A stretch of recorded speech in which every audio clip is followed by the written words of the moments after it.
Livro de Ester, capítulos 9 e 10. Assim, no dia 7 de março, os 2 decretos do rei entraram em vigor. Nesse dia, os inimigos dos judeus esperavam dominá-los, mas aconteceu o contrário. Os judeus dominaram seus inimigos. Reuniram-se em suas cidades em todas as províncias do rei Xerxes para atacar qualquer um que procurasse lhes fazer mal. Ninguém conseguiu resistir-lhes, pois todos tinham muito medo deles. E todos os nobres das províncias, os mais altos oficiais, os governadores e os oficiais do rei ajudaram os judeus, pois temiam Mardoqueu. Ele havia sido promovido no palácio do rei, e à medida que se tornava mais poderoso, sua fama se espalhava por todas as províncias. Portanto, na data marcada, os judeus feriram seus inimigos à espada, mataram e aniquilaram seus inimigos e fizeram o que queriam com aqueles que os odiavam. Só na fortaleza de Suzã, os judeus atacaram e mataram 500 homens. Também mataram Parsandata, Dalfon, Aspata, Porata, Adália, Aridata, Parmasta, Arizai, Aridai e Vaizata, os 10 filhos de Amã, filho de Amedatã, inimigo dos judeus. No entanto, não tomaram nenhum despojo. Naquele mesmo dia, quando o rei foi informado no número de pessoas mortas na fortaleza de Suzã, mandou chamar a rainha Ester e disse: só na fortaleza de Suzã os judeus mataram 500 homens além dos filhos de Amã. Se fizeram isso, o que terão feito nas províncias? E agora, o que mais deseja? Seu pedido será atendido. Diga-me, será feito. Ester respondeu: se parecer bem ao rei, dê permissão aos judeus de Suzã para que façam novamente amanhã o mesmo que fizeram hoje, e que os corpos dos 10 filhos de Amã sejam pendurados na forca. O rei concordou e publicou o decreto em Suzã, e os corpos dos 10 filhos de Amã foram pendurados na forca. Então, no dia 8 de março, os judeus de Suzã se reuniram e mataram 300 homens. Mais uma vez, porém, não tomaram nenhum despojo. Enquanto isso, os outros judeus em todas as províncias do rei haviam se reunido para defender a própria vida. Livraram-se dos seus inimigos ao matar 75.000 dos que odiavam os judeus. No entanto, não tomaram nenhum despojo. Isso foi feito em todas as províncias. No dia 7 de março e no dia 8 descansaram e comemoraram sua vitória com um dia de festa e alegria. Os judeus de Suzã mataram seus inimigos nos dias 7 e 8 de março e descansaram no 9º dia, fazendo dele um dia de festa e alegria. Por isso, os judeus que vivem em povoados na região rural celebram a festa anual nesse dia determinado, data em que se alegram, festejam e presenteiam uns aos outros com alimentos. Mardoqueu registrou esses acontecimentos e enviou cartas aos judeus em todas as províncias do rei Xerxes, tanto as de perto como as de longe, instruindo-os a celebrar uma festa anual nesses 2 dias. Ordenou que celebrassem com festas e alegria, presenteando uns aos outros com alimentos e distribuindo presentes aos pobres. Assim recordariam a ocasião em que os judeus se livraram dos seus inimigos e que em sua tristeza foi transformada em alegria e seu lamento em dia de festa. Os judeus aceitaram a orientação de Mardoqueu e adotaram esse costume anual. Amã, filho de Amedatã, o Agagita, inimigo dos judeus, havia tramado destruí-los numa data determinada pelo lançamento de sorte, chamada Purim. Mas quando Ester foi à presença do rei, ele publicou um decreto que fez o plano perverso de Amã se voltar contra ele, e Amã e seus filhos foram pendurados numa forca. Por isso essa comemoração se chama Purim, palavra que se usava antigamente para lançar sortes. Assim, por causa da carta de Mardoqueu e daquilo que lhes havia acontecido, os judeus em todo o reino concordaram em dar início a essa tradição e transmiti-la a seus descendentes e a todos que se tornassem judeus.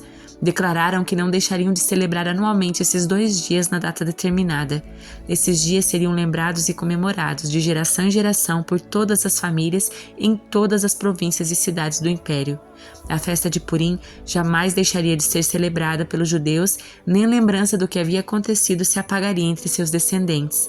Então, a rainha Ester, filha de Abiail, o judeu Mardoqueu, escreveram outra carta com toda a autoridade para confirmar a carta de Mardoqueu e estabelecer a festa de Purim.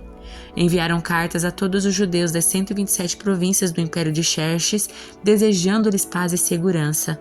Essas cartas estabeleciam a festa de Purim, uma celebração anual nesses dias na data determinada, conforme decretado, tanto pelo judeu Mardoqueu como pela rainha Ester. O povo resolveu celebrar essa festa assim como haviam estabelecido para si seus descendentes os tempos de jejum e de lamentação. Assim, o decreto de Ester confirmou as orientações para a festa de Purim e tudo foi escrito nos registros. O rei Xerxes impôs tributos a todo o seu império, incluindo as distantes regiões do litoral. Suas grandes realizações e o relato completo da grandeza de Mardoqueu, a quem o rei havia promovido, estão registrados no livro da história dos reis da Média e da Pérsia. O judeu Mardoqueu ocupou o cargo mais alto do reino, abaixo apenas do próprio rei Xerxes. Era muito importante entre os judeus que o tinham em alta consideração, pois ele continuou a trabalhar para o bem do seu povo e a buscar o bem-estar de todos os seus descendentes. Salmo de número 111. Louvado seja o Senhor! De todo o meu coração darei graças ao Senhor quando me reunir com os justos. Como são grandiosas as obras do Senhor! Todos os que têm prazer nele devem nelas meditar. Tudo o que ele faz revela sua glória e majestade. Sua justiça permanece para sempre. Ele nos faz recordar das suas maravilhas. O Senhor é compassivo e misericordioso. Dá alimento aos que o temem e lembra-se da sua aliança. Mostrou seu poder ao seu povo ao lhe dar as terras de outras nações. Tudo o que ele faz é justo e bom. Todos os seus mandamentos são confiáveis, são verdadeiros para sempre. Devem ser obedecidos com fidelidade e retidão. Ele pagou o resgate por seu povo, garantiu para sempre sua aliança com eles. Seu nome é santo e temível. O temor do Senhor é o princípio do conhecimento. Todos que obedecem a seus mandamentos mostram bom senso. Louvem-no para sempre. Tiago capítulo 3. Meus irmãos, não sejam muitos de vocês mestres, pois nós, os que ensinamos, seremos julgados com mais rigor. É verdade que todos nós cometemos muitos erros. Se pudéssemos controlar a língua, seríamos perfeitos, capazes de nos controlar em todos os outros sentidos. Por exemplo, se colocamos um freio na boca do cavalo, podemos conduzi-lo para onde quisermos.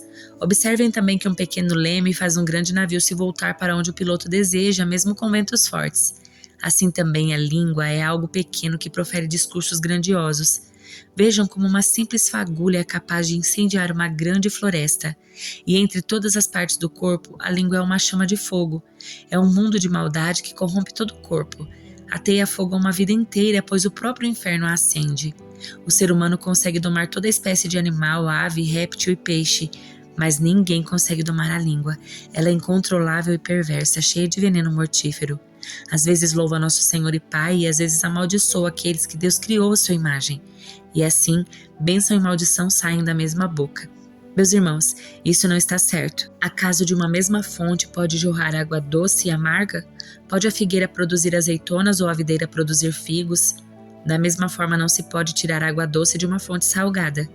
Se vocês são sábios e inteligentes, demonstre isso vivendo honradamente e realizando boas obras com a humildade que vem da sabedoria. Mas, se em seu coração há inveja amarga e ambição egoísta, não encubram a verdade com vanglórias e mentiras, porque essas coisas não são a espécie de sabedoria que vem do alto, antes são terrenas, mundanas e demoníacas.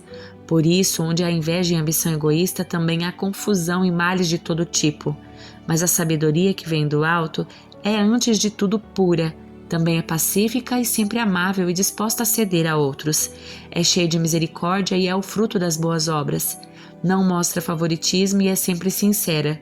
E aqueles que são pacificadores plantarão sementes de paz e ajuntarão uma colheita de justiça.